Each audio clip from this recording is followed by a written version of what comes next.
Vamos continuar, meus irmãos, versículo 24 de Gálatas 5. Essa é a parte 2 do tema pecado, tá? Estudo pecado. Vamos lá. Versículo 24 diz assim: E os que são de Cristo Jesus crucificarão a carne com as suas paixões e concupiscências, sua cobiça, seus desejos carnais. Se vivermos no Espírito, também andamos no Espírito. Amém? Então os que são de Cristo crucificarão a sua carne com as suas paixões e concupiscências. Eles não vão atender os desejos da sua carne, as necessidades carnais, que vão ferir o coração de Deus, que são pecados, né? Que são transgressões, que é considerado impuro ao Senhor, que é pecado. Só aqueles desejos, as necessidades da carne que são naturais, que o próprio Deus criou e que precisam ser atendidas segundo a palavra de Deus, de acordo com a palavra de Deus. Você tem que se alimentar, mas não se alimentou, etc. Ele foi só um exemplo que eu quis dizer. Se você não assistiu a parte 1, vai lá e assiste a parte 1, tá? Tá no meu canal do Facebook, tá no meu Facebook e no canal do YouTube. Porque senão você não vai entender o que eu estou dizendo. Vamos continuar. O que devo fazer em relação ao pecado? Já lemos Gálatas, agora Romanos 6. Romanos 6, 1 a 14. Que diremos, pois? Permaneceremos no pecado para que a graça seja mais abundante? De modo nenhum. Como viveremos ainda no pecado, nós, o que para ele morremos? Ou ignorais que todos nós que fomos batizados em Cristo Jesus fomos batizados na sua morte? Fomos, pois, sepultados com ele na morte pelo batismo, para que, como Cristo foi ressuscitado dentre os mortos pela glória do Pai, assim também andemos em novidade de vida.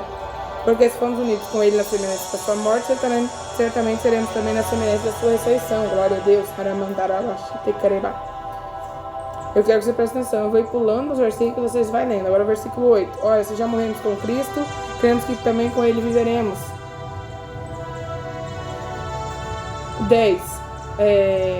Pois quanto ao ter morrido de uma vez para sempre, morreu para o pecado, mas quanto a viver, vive para Deus. Então nós morremos para o pecado não pode ter domínio sobre nós, não pode estar na nossa vida. Assim também vós considerai-vos mortos para o pecado, mas vivos para Deus em Cristo Jesus. Não reine, portanto, o pecado em vosso corpo mortal, de maneira que obedeceis às suas paixões, nem ofereceis cada um dos membros do seu corpo ao pecado, como instrumentos de iniquidade. Oferecei-vos mais a Deus, como ressuscitos dentre os mortos, e os vossos membros a Deus, como instrumentos de justiça. Nossos membros, nosso corpo agora é para santificação, é para agradar a Deus, deve ser oferecido para a glória de Deus, para vivermos em justiça, vivemos praticando o que é justo e correto. Como nós vamos saber que a justiça é Cristo? Se nós vivemos como Cristo andou, nós estamos fazendo o que é justo, o que é reto. Vamos lá? Continuar lendo. Porque o pecado não terá domínio sobre vós, pois não estáis debaixo da lei, sim da graça. Para o versículo 15 em diante, nós já lemos lá na questão 1.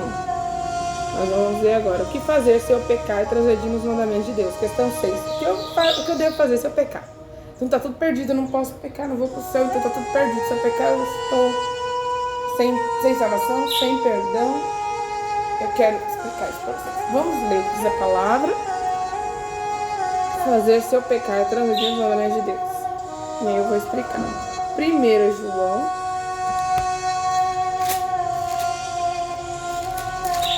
Primeiro João, gente. 1 João 2, de novo. João 2. Versículo 1 a 3. Prestem bem atenção. Filhinhos meus, essas coisas vos escrevo para que não pequeis. Se todavia, porém, contudo, alguém pecar, temos um advogado junto ao Pai, Jesus Cristo, o justo. Ele é apropriação pelos nossos pecados, não somente pelos nossos próprios, mas ainda pelos do mundo inteiro. Ora, se o temos conhecido, por isto, se guardamos os seus mandamentos. Aqui, primeiro falou para nós não pecarmos. Aí daqui a pouco vai falar que nós devemos buscar. Se nós conhecemos a Deus, nós temos que guardar os mandamentos. Mas se por acaso, todavia, outrora, alguém acontecer da pessoa pecar, cair no erro, errar o alvo de uma forma bem complicada, errar o alvo, transgredir a lei moral de Deus. A lei moral de Deus. Essa pessoa disse um falso testemunho. contou um falso testemunho de alguém. Ou ela pegou algo que não devia, ou ela adulterou, seja emocionalmente ou fisicamente, ou através de um olhar. Isso também é para outro estudo, explicação dos adultérios, de cada mandamento. A pessoa cometeu um ato de idolatria. Aí, o que fazer agora? Pequei. Não tenho mais salvação? Se alguém pecar, primeiro não peque, mas se você pecar, Deus é misericórdia. Veja que aqueles, lembra que eu li no início do estudo, Provérbios 28:13? Aquele que confessa seu pecado deixa encontrar misericórdia. Jesus, ele é o nosso advogado junto ao Pai. Ele morreu pelos nossos pecados. Ele sabia os pecados que nós cometeríamos. Ele carregou a nossa culpa, os nossos pecados. Se por acaso nós pecarmos, se nós tivermos o Espírito Santo, nós vamos sentir uma grande tristeza e nós vamos sentir mal por aquilo. Nós não queremos entristecer o Espírito Santo, nem a Deus. Nós não queremos falhar com o Senhor. Nós vamos sentir que nós erramos o alvo. Vamos nos sentir mal. Se você não se sentir mal com o pecado, então algo está errado. Precisa voltar ao primeiro amor. Buscar a libertação, que aquele que é nascido de Deus, se ele cair, se ele transgredir a lei moral, se ele ferir o coração de Deus, se entristecer o Espírito Santo, ele vai se entristecer, o Espírito Santo vai estar ali, incomodando, ele vai sentir que tem algo errado, ele não vai se sentir bem com aquilo, ele vai se arrepender.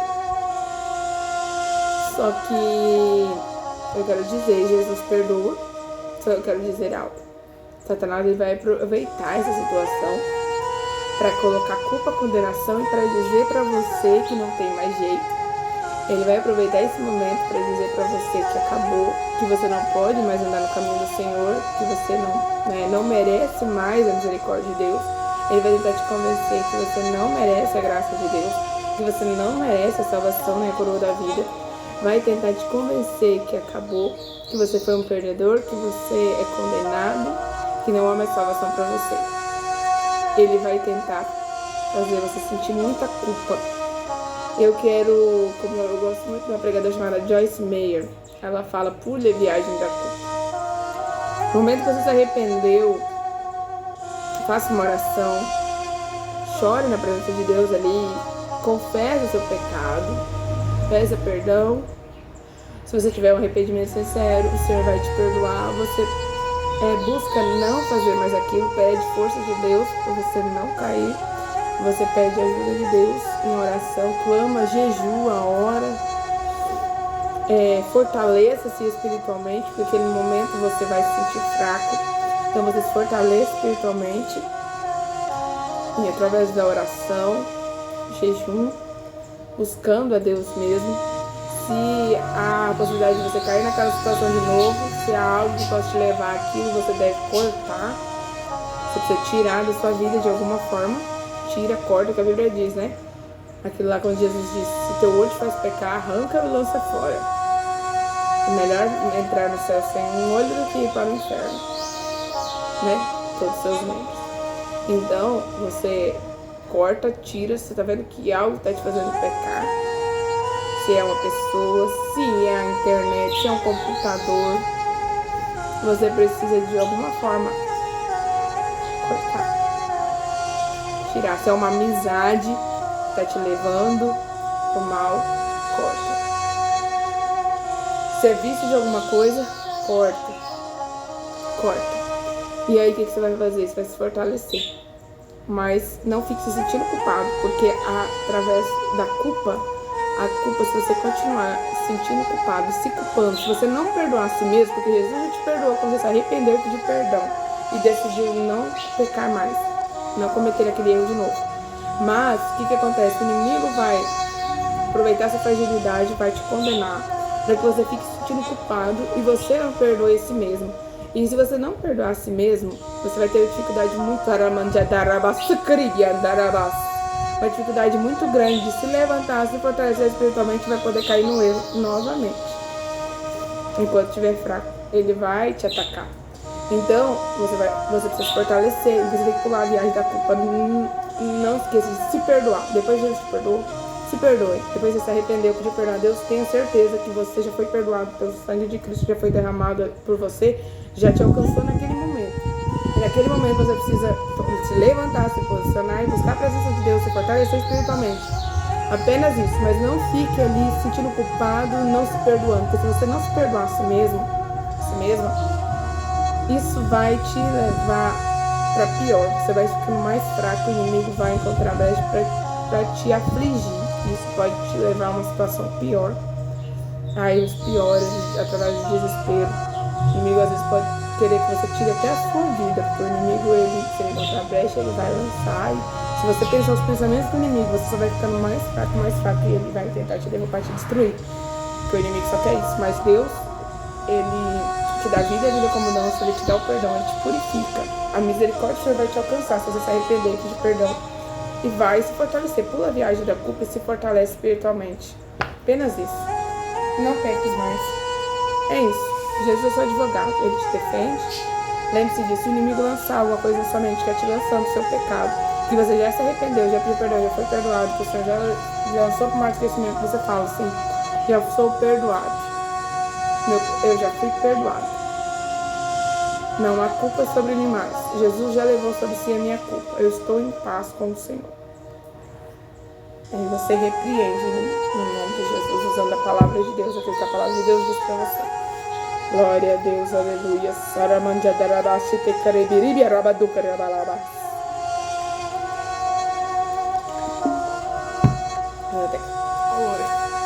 Glória a Deus, aleluia. O que fazer se eu pecar? Eu já li. Agora a questão 7, última. Como posso saber se estou pecando? Como posso saber se estou pecando? 1 João 2, 4 a 7. O que diz 1 João 2, 4 a 7? Eu já estou em 1 João, né, irmãos? 2, 4 a 7. Aquele que diz eu conheço e não guarda seus mandamentos é mentiroso e nele não está a verdade. Se você conhece a Deus e não guarda os mandamentos, então você não conheceu a Deus ainda. Porque os mandamentos são reflexo de Deus. Os mandamentos da lei de Deus, a Bíblia até compara. Deus é santo, justo e bom. Deus também é perfeito. E a Bíblia fala que a lei de Deus é santa, justa e boa e é perfeita. Então, se você conhece a Deus, você tem que conhecer os mandamentos de Deus, a lei do Senhor. Se você não guarda os mandamentos, é mentiroso, nele não está a verdade. Então, se você conhece a Deus, você conhece os mandamentos e você os guarda. Mas se você não os guarda, você está pecando. Você está vivendo em pecado. Aquele, entretanto, que guarda a sua palavra, nele verdadeiramente tem sido aperfeiçoado o amor de Deus. E nós sabemos que estamos nele. Aquele que diz que permanece nele, esse deve andar assim como ele andou. Cristo guardou os mandamentos do Pai e nós também devemos guardar o mandamento do Pai. Amados, não vos escrevo mandamento novo, senão mandamento antigo, o qual desde o princípio tiveste. Esse mandamento antigo é a palavra que ouviste. Glória a Deus. Santo é o teu nome. Os 10 mandamentos, eles são um resumo de 2. Israel lia os 10 mandamentos quando for para resumir. Eles resumiam em 2. Os 4 primeiros como sendo amor a Deus e os 6 últimos como sendo amor ao próximo. E aí por isso eles liam a lei assim, de forma resumida, para não ler os 10 de uma vez. Eles liam amarás o Senhor teu Deus com todo o teu coração, com toda a tua alma, com todo tuas forças e com todo o teu entendimento. E amarás o teu próximo como a ti mesmo. Então quem guardar os 6 mandamentos últimos, ele ama o próximo. Está amando o próximo. Quando você não adultera, você está amando o seu cônjuge e está amando as pessoas à sua volta.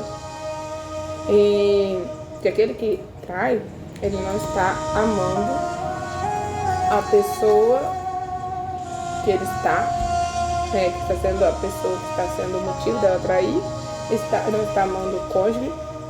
E se aquela outra pessoa for uma pessoa que ela não está amando a mulher ou o marido daquela pessoa. não está amando o seu próximo.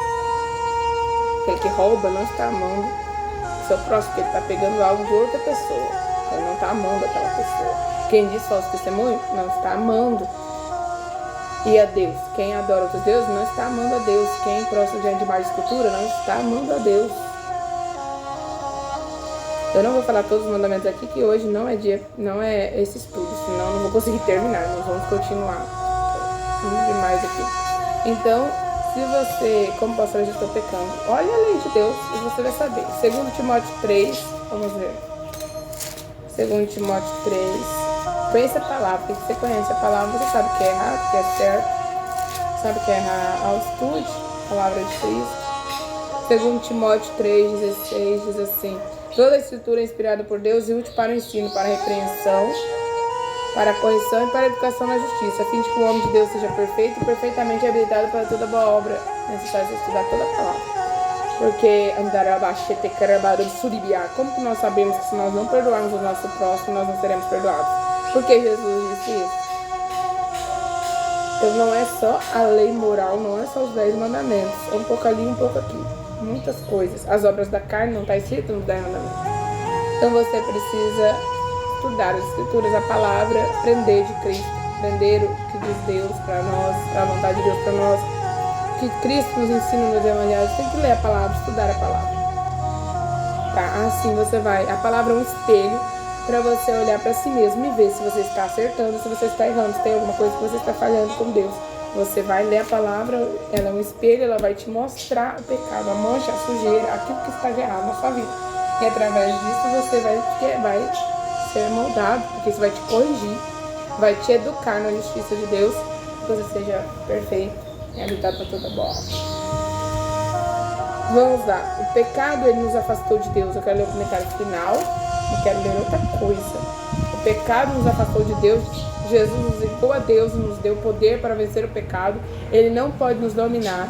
O Senhor nos ensina o que é pecado pela palavra dele, nos faz entender que devemos mortificar a nossa carne, lutar contra ela para não pecarmos. O pecado ainda existe e o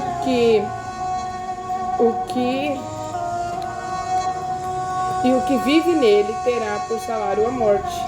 Mas quem luta contra ele, Deus dá a vitória. Mas se pecar, se arrependa, peça perdão e seja perdoado, mas abandone o pecado e assim ele terá misericórdia. Glória a Deus. Louvado seja o nome do Senhor.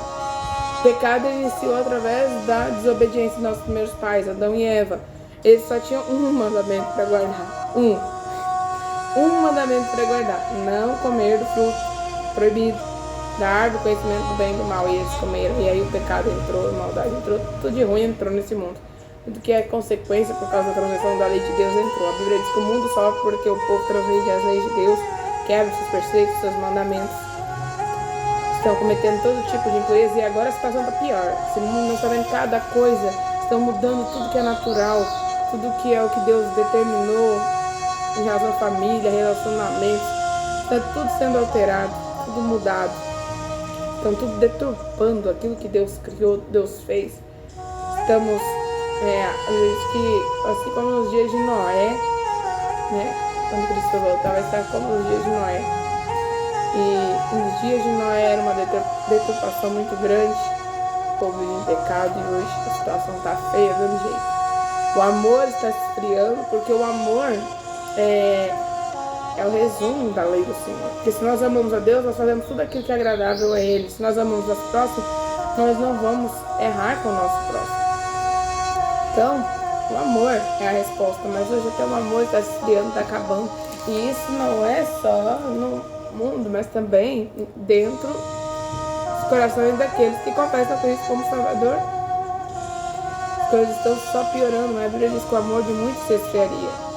As pessoas que não têm amor só julga, só condena, só acusa. É crente matando crente. É só Jesus na causa. Se você citar aqui, vai ficar muito grande meu vídeo, gente. Vamos primeiro João 5. Deixa para outro momento. Eu quero ler primeiro João 5:3, porque tem pessoas que para pecar elas usam essa palavra, elas não entendem o que quer dizer. Tem duas formas que nós podemos entender, mas não da forma que muita gente diz. 1 João 5. Que, filha? Só um momento, irmãos.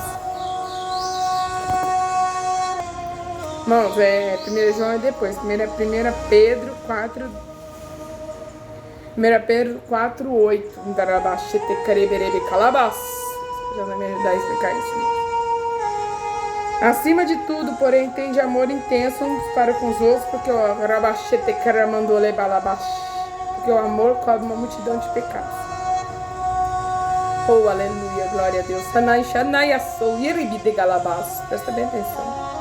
Senti na presença de Deus muito forte para falar desse versículo. Oh, aleluia. O amor cobre uma multidão de pecados. Aí uma pessoa fala: eu amo as pessoas, só faço bem, eu não preciso de mais nada. Porque isso vai me salvar. Todos os meus pecados que eu estou cometendo estão sendo apagados porque eu amo as pessoas. Gente, que maneira errônea de se entender esse versículo. Joga todos os demais fora. Aí, como se não tivesse valor nenhum os demais. Quero que você preste bem atenção. Isso aqui é referência de Provérbios 10:12, que fala que o amor cobre todas as transgressões. Você sabe o que é cobre? No original, como nós sabemos, expiação significa cobrir.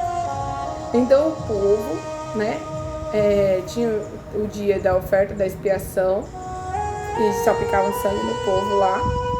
E o povo, passava pelo ritual de expiação, onde o pecado do povo era coberto, não purificado. Jesus, ele não cobriu, ele purificou de todo pecado. Jesus não escondeu o nosso pecado, ele carregou os nossos pecados. Mas antes de Jesus era feita a expiação, que era cobrir o pecado do povo para abrandar a ira de Deus. Mas se isso fosse suficiente, não precisaria que Jesus viesse. Se apenas cobrir o pecado fosse suficiente, Jesus não precisava voltar. Não precisava vir na terra para morrer para o nosso lugar. Porque, outra coisa, sem remissão de sangue, sem sacrifício com sangue, não há salvação. Eu quero explicar isso para você. As nossas obras, por que a Bíblia fala que as obras elas não salvam, mas sim a graça, o sangue de Cristo derramado na cruz? Mas também fala que precisamos de obras. A fé, se não tiver obras, é morte em si mesma. Nós somos justificados apenas por ouvir, mas por praticar as obras. E quer dizer, as nossas obras nós fazendo caridade, sendo bondosos com nossos irmãos, amando as pessoas. Isso não nos salva. Isso não nos salva. Porque sem remissão dos pecados através do sangue derramado, do Cordeiro perfeito de Cristo, só o sangue de Cristo poderia nos purificar todo pecado. Com as nossas obras nós não nos salvaríamos.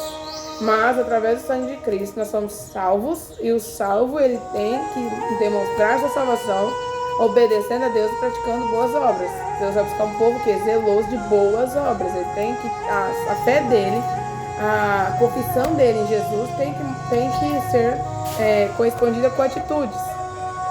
Então o amor a Deus é correspondido com atitudes, com obediência. Então, assim como a expiação feita lá, que era para cobrir, expiação significa cobrir, não apagava os pecados, não fazia com que o povo fosse perdoado, assim como o sacrifício de Cristo não fazia ligar o povo a Deus, só abrandava a ira de Deus sobre o povo. O amor também, as pessoas não vai fazer com que os seus pecados sejam perdoados. É Cristo, é a graça, é o sangue de Cristo derramado.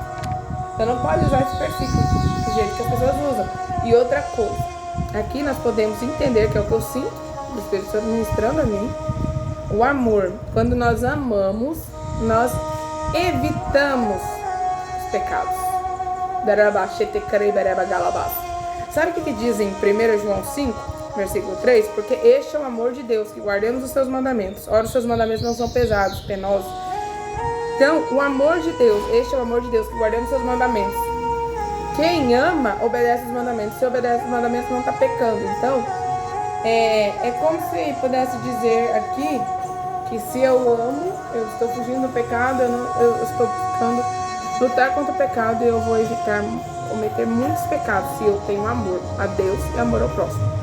Eu vou viver em obediência. Essa é a resposta do amor. O amor faz você viver em obediência. Um relacionamento, nosso relacionamento com Deus tem que ter obediência. Um relacionamento entre um homem e uma mulher. Se o homem não tem atitude de amor para com a mulher, como que irabadagaçuia mandaiaçou, e a mulher não tem como homem, não vai saber que verdadeiramente é o amor. Não há amor se não houver atitude. Então, a nossa resposta a Deus do nosso amor é nós vivemos uma vida em santificação, como é o desejo dele. É assim que nós correspondemos o amor, o relacionamento entre nós e Deus precisa de obediência. E glória a Deus, aleluias. Nós somos salvos por Cristo, pela graça, pelo sangue derramado de Cristo. Sem isso, nossas obras não nos salvam. Mas se nós estamos em Cristo, nós temos boas obras, nós vamos viver em santidade, nós vamos viver em obediência, que é a nossa resposta de amor ao Senhor, porque Ele deseja que nós o amemos. Essa é a vontade dele. Glória a Deus, aleluia. Saramandiadarabás. Espero que você tenha entendido. Eu estou sentindo a presença de Deus de uma forma tão forte aqui. Glória a Deus, santo é o teu nome. Que isso tudo possa ser identificado. Se você tiver alguma dúvida, escreve aí no comentário do YouTube, no comentário do Facebook. Eu estarei respondendo. Eu vou estar encerrando aqui, que já deu quase 1 hora de estudo. Fiz 2 partes. E que você possa ser identificado. Se tiver alguma dúvida, pode anotar, me manda, que eu estarei respondendo. Sentindo a graça do Senhor. Me dará bachete cribias. Aleluia. Sentir uma presença aqui. Através deste versículo. Que você não venha errar mais usando este versículo. O amor cobre multidão de pecados. Eu vou amar e posso pecar à vontade. Que o meu amor às pessoas está pagando os meus pecados diante de Deus. Não. Não é isso que diz esse versículo. Não é isso que Pedro, nosso irmão Pedro, quis dizer. O amor de Deus é que guardemos os seus mandamentos. Este é o amor de Deus, que guardemos os seus mandamentos não são perdoados. Que Deus te abençoe.